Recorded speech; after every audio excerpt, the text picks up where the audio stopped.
This is the Listening Tube. Hello, and thank you for putting your ear to the Listening Tube. I'm your host, Bob Woodley. On this episode, we'll learn how the Queen of England got her surname. Is that sexist? And look at when Democrats joined Republicans to override a presidential veto that kept unions in check. And what happens when the red phone rings at the White House? But first, not the headlines.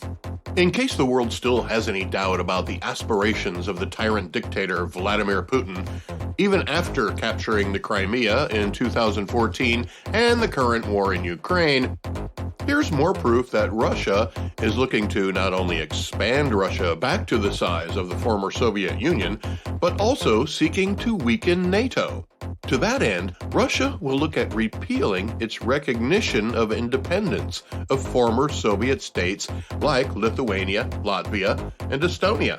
It's an administrative tactic to take advantage of Clause 6 of the NATO Charter. Russian lawmaker Yevgeny Fedorov says that because of Clause 6, the moment Russia disputes the borders of those three Baltic countries, they won't be allowed to remain in NATO. So basically, Russia is saying that if we don't recognize them as countries, they won't be allowed to join the treaty. Well, in my research, I couldn't find Clause 6 of the treaty. I found Article 6, which defines what an armed attack is and where it would have to happen to get the rest of the members involved, but it doesn't say anything about disputed borders, or if a country with disputed borders is or is not allowed in NATO. This seems like a far-fetched plan to use some loophole interpreted by the Russians to make NATO expel members. It won't work, but it's an example of the kind of tricks the Russians are willing to play in order to get their way. 14 countries joined NATO after the fall of the Soviet Union. Many were members of the Warsaw Pact, the Soviet version of NATO. If the tyrant Putin wants to put all that back together again, he probably should have started a long time ago. The Select Committee to investigate the January 6th break-in at the Capitol has now gone prime time. It's not exactly pulling in prime time audiences, though. 20 million people did watch the first installment, but audience participation evaporated quickly. I understand people's curiosity. Americans want to know how it was allowed to happen. But that's not what the Select Committee is really interested in telling us. The committee seems focused on finding ways to blame the people working in the White House at the time.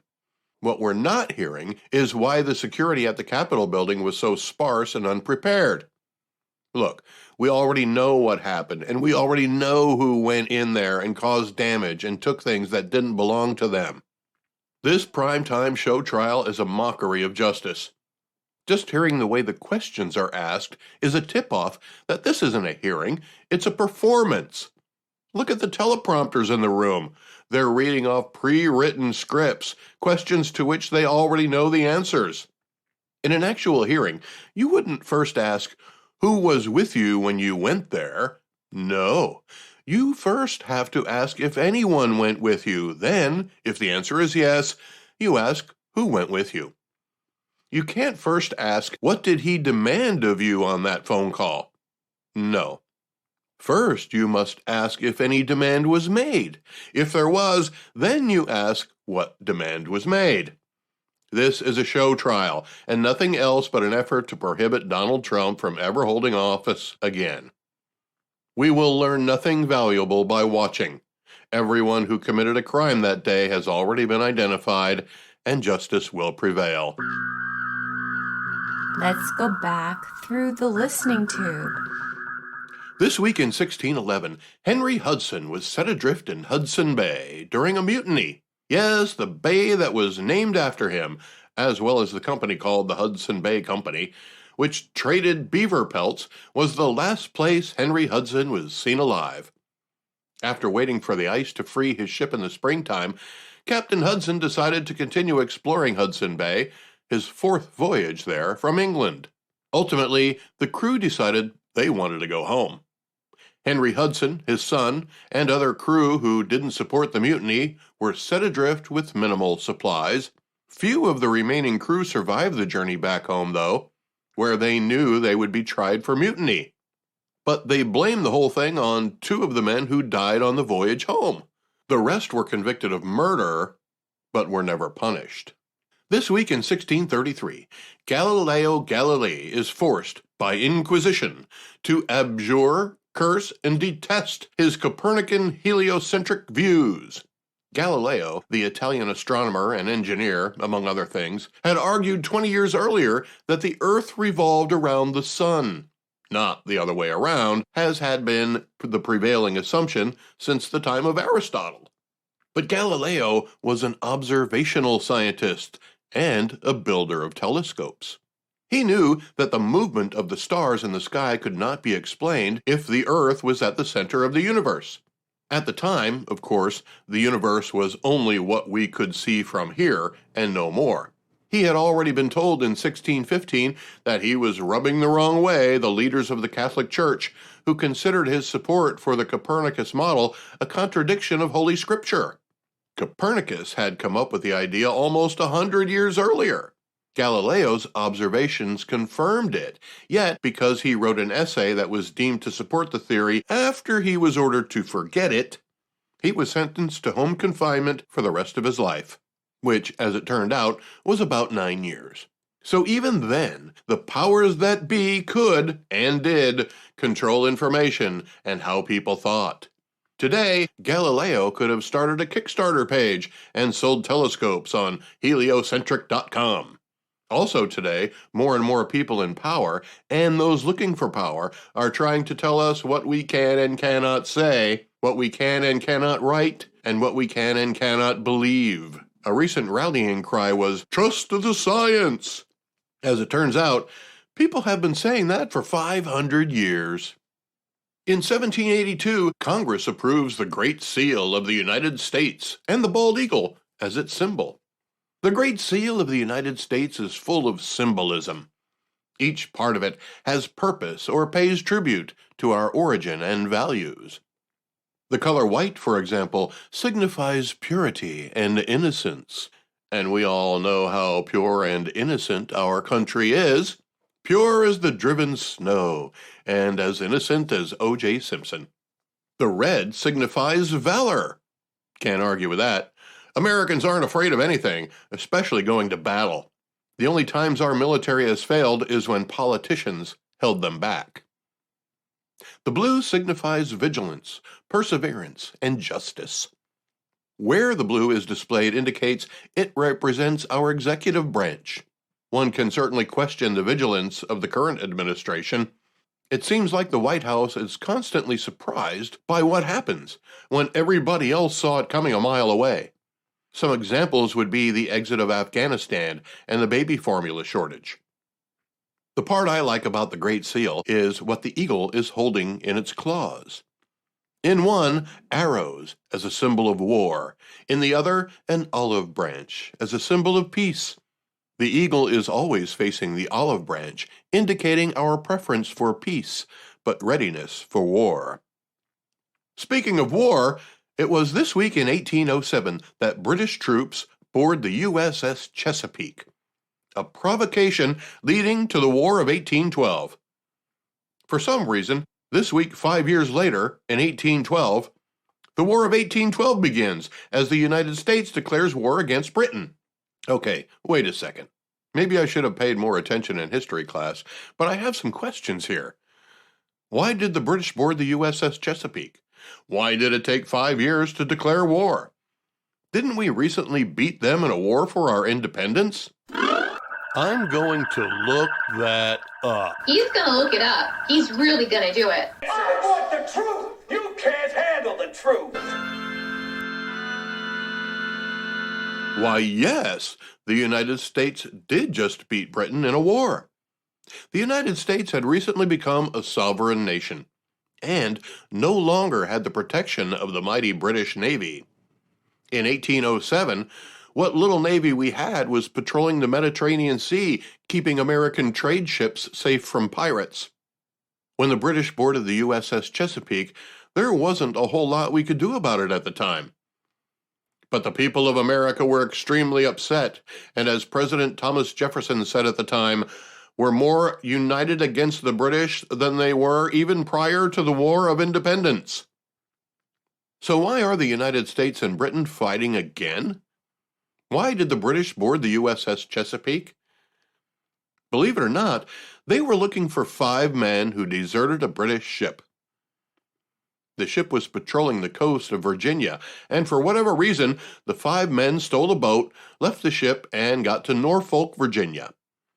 One of the men bragged about the crewman's escape to the land of liberty, and word got back to the British authorities. British spies must have kept an eye on the guys, and one of them eventually became a crew member of the USS Chesapeake. The USS Chesapeake, although armed, was being used primarily as a cargo ship when it set sail for the Mediterranean Sea, only to be intercepted by His Majesty's ship Leopard. The British commander requested permission to board the Chesapeake to look for deserters, but the American Commodore refused. Next thing you know, the British ship is firing its cannons, killing 3 American sailors and wounding 18. The British found the man they were looking for, as well as others. So, it was basically 5 British guys and a British ship commander who are responsible for starting another war between the former colonies and the British Empire. There's still debate about who won the War of 1812. The British claim they won, even though they weren't really that into it, as they were also fighting another war elsewhere. The Americans claim we won because we went up against the most powerful navy in the world and didn't give up any territory back to the British. And although the British did burn down Washington, D.C., which only Black Lives Matter can also claim, the war ended 3 years later with a treaty that has maintained mostly peaceful relations with one of our closest allies today. This week in 1868, Christopher Latham Sholes patents the typewriter. I can't tell you how grateful I am for the typewriter. If I had to write this program by hand every week, my fingers would have shriveled up and fallen off by now. I don't have a staff, and speech-to-text software isn't advanced enough. The listening tube will return at the speed of sound. Contact the listening tube by calling 570-601-1101 or by email thelisteningtube@outlook.com. This week in 1870, the Department of Justice becomes a cabinet-level federal agency. Like the Department of Education, it had lofty goals, but alas, has come up short. It doesn't matter what laws we make if those same laws are not enforced. Our current Attorney General, the top law enforcer in the land, seems to be selective as to which laws should and should not be enforced. It's not all his fault, of course. He's taking his cues from whomever is in charge at the White House. Making the Department of Justice cabinet level means the department doesn't work independently. Whereas we see justice as blind, the Department of Justice sees justice as whatever makes the current administration happy. What crimes we can get away with depends on who's in charge of enforcing the laws. Ask the cops in New York City and Los Angeles. And in 1917, after World War I, King George V, after whom this episode is named, ordered members of the British royal family to dispense with German titles and surnames. They took the name Windsor. So if you want to write a letter to the Queen, you may address the envelope Elizabeth Windsor, Queen of England, Buckingham Palace, London, England. It should get there, unless there's some other lady whose name is also Elizabeth Windsor, and she also lives in London. You never know, so I would definitely put that Queen of England part in there so there's no mistake. And don't just write Queen, because then it might go to the Queen of some other country, or Brian May, the May Queen. This week in 1947, vetoed Taft-Hartley Act overridden by Congress. President Harry Truman vetoes the bill, which was written to keep unions in check. It was actually called the Labor Management Relations Act, and it specifically restricted the activities and power of unions. Over the past 12 years, since the passage of the National Labor Relations Act, unions had let their newfound power go to their heads. It led to strikes that not only disrupted commerce, but led to pressure of unrelated unions to join strikes that would have no advantage to them. The Taft-Hartley Act was the work of a newly elected Congress that gave Republicans their first majority since the early 1930s. But it wouldn't have overridden a presidential veto without substantial help from Democrats. In fact, 126 out of 229 Democrats voted for the override. Today, you probably wouldn't see a Democrat vote for anything detrimental to unions. In fact, I just saw a post on social media from the Democratic Party that said, "President Biden is the most pro-union president in American history." I guess we could debate that if you want, but what interests me most is why the Democrats are so beholden to just 11% of the American workforce, while ignoring the other 89%. Now you might say, "Come on, Bob, it's the money." And you would be right. Here's the irony. The Taft-Hartley Act, according to First Amendment scholar Floyd Abrams, was the first law barring unions and corporations from making independent expenditures in support of or in opposition to federal candidates. From then on, it was the union's goal and the Democrats' agenda to find ways around the law. Not surprisingly, they did. This week in 1948, Toast of the Town, hosted by Ed Sullivan, premiered on CBS television. Also in 1948, the Berlin blockade and the Berlin airlift began. Having been stationed in West Berlin, working in the media there, and having a son there today, this story brings me great pride in what America and our allies were able to accomplish. Today, there are a lot of people who don't remember the way Germany and the city of Berlin were carved up by the winners of World War II. Many assume Berlin was cut in half because it was on the border between what became East and West Germany. That's not the case. The entire city of Berlin was inside East Germany. Nikita Khrushchev called it a bone in the throat of communism. Years after World War II, the Soviet Union decided it wanted all of Berlin, despite the Four Powers Agreement between the Soviet Union, England, France, and the United States. To that end, the Soviets put blockades in place and began building what would become the Berlin Wall. The Allies rallied and put the power of the international agreement and the power of flight to work. It took more than a year of non-stop supply flights into the three western sectors of Berlin, but the Soviets eventually relented. They never did gain control of West Berlin. The wall came down in 1989, and Germany was reunified in 1990. The West had won the Cold War. But before any of that happened, this week in 1953, Julius and Ethel Rosenberg were executed at Sing Sing Prison in New York. They were convicted of spying for the Soviet Union. It was a little harder to execute Ethel. The initial 3 jolts didn't do the trick as it did for her husband. She needed 2 more.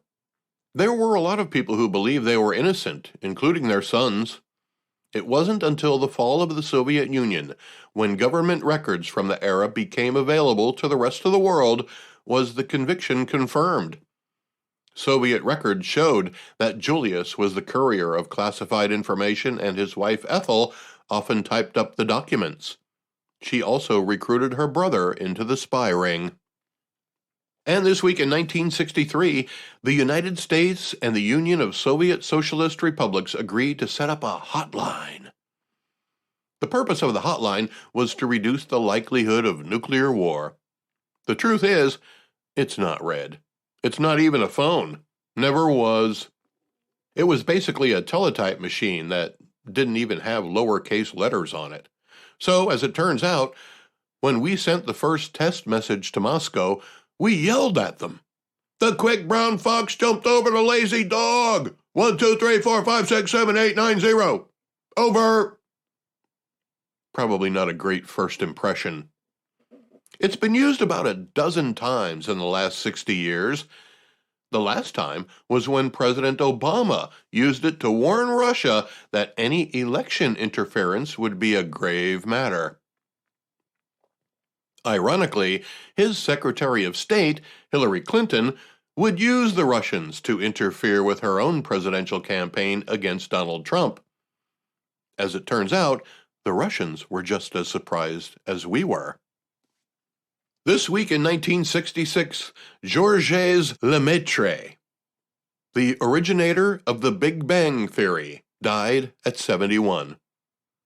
I only mention this because I'm deaf in one ear, and I recently asked my wife what she wanted to watch on television, and the response I heard was, "Your back is hairy."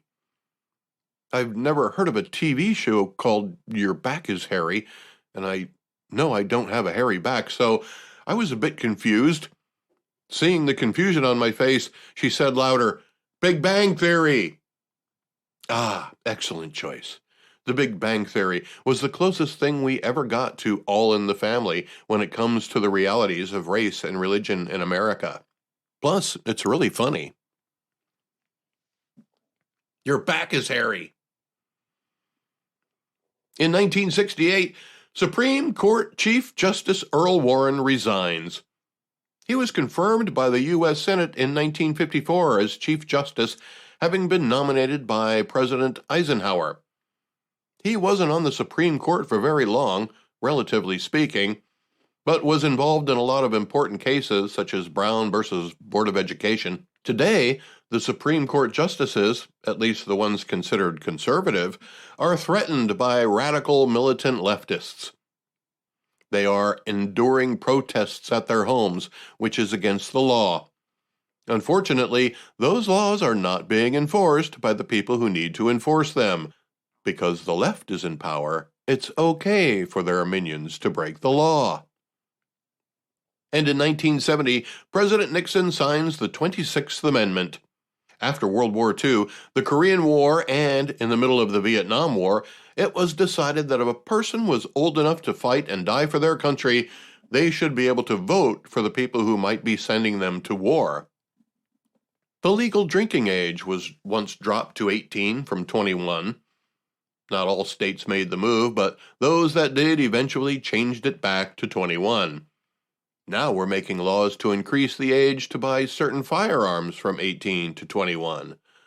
Yet for some reason, children as young as 8 are being trusted to decide what gender they want to be. And this week in 1977, oil enters the Trans-Alaska Pipeline. 38 days later, it reaches Valdez. The Trans-Alaska Pipeline is still in operation today, but transports a lot less oil than it has the capacity to move. President Biden, on his first day in office, canceled the Keystone XL pipeline, and during his campaign promised to end our dependency on fossil fuels. Because of the threats, American oil companies have underinvested in exploration. Production is down, and the embargo on Russian oil has made supplies tight. As a consequence, we're paying record-high gas prices. Well, that can't be right. And this week in 1982, the Equal Rights Amendment goes down to defeat. The story of the Equal Rights Amendment is an interesting one. It was first introduced in Congress in 1923 and states that equality of rights under the law shall not be denied or abridged by the United States or by any state on account of sex. And further, that the Congress shall have the power to enforce, by appropriate legislation, the provisions of this article. It's a pretty simple statement. But the U.S. Senate didn't approve the amendment for another 49 years. When it was approved in 1972, the amendment had a lot of initial support, getting 30 of the needed 38 states to ratify in the first year. But then the support stopped. Not to worry, as states had 7 years to decide. When 1979 came and went, the deadline was extended to 1982. I happened to be in broadcasting school at that time, and in the television part of the school, each of us had to create a TV feature production. Each student had to come up with a topic, write the script, determine what film, video, and other graphics were needed, and in what order, and assign our classmates to a specific duty in the production. All scripts had to be submitted for approval prior to the day of the production. I chose the Equal Rights Amendment for my TV feature. I wrote the script, compiled the visuals, did all the paperwork, made all the preparations, and submitted the script. It was rejected. So the day before production was scheduled to begin, I had to find another topic and start over. I ended up doing my feature on body language. So why was my Equal Rights Amendment script rejected?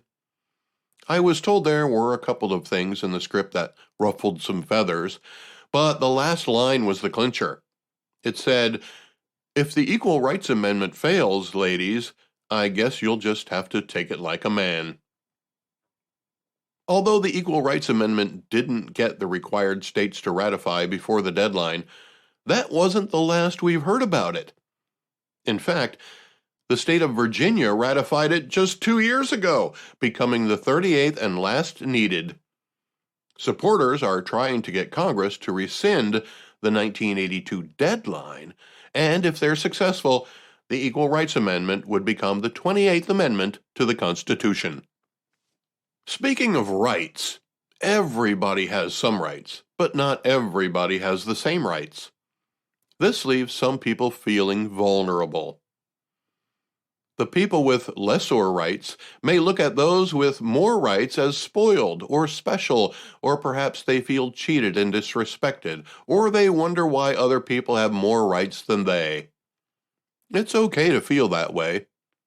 But sometimes people have rights that other people don't have because of the role they play in society. For example, Supreme Court justices have a special right that prohibits demonstrations in front of where they live. There's a law against it. Our justices have a special right to privacy that the rest of us don't have, under not one, but 2 laws. Still, after the leak of an opinion by one of the justices about abortion, left-wing radicals posted online the addresses of those justices they consider conservative. That led to protests in front of Supreme Court justices' homes. Not just people picketing, but banging on drums and being disruptive throughout the entire neighborhood. Be glad you don't have a conservative justice living in your neighborhood right now. So, even though the Supreme Court justices have rights the rest of us don't have, those rights are in place for a very good reason. We can't have mob rules in the Supreme Court. You cannot petition the court by carrying signs and banging on drums in front of their homes. So why aren't the people doing this getting arrested? That's an easy one. It's because the people in charge of enforcing the law agree with the protesters.